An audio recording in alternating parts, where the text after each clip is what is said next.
و بیمارای خودتون توسط صدقه دادن طلب شفا کنی از خدا. بیمار داری یک صدقه بده، یک خیرات بده در حقت که دعا کردن، انشالله دعای فقیر پیش خدا مستجاب است.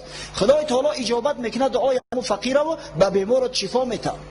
و وقتی که بسر تو یک بلا و آفات اومد، بلا و آفات توسط دعا و تضرع به درگاه خدا استقبال کنی.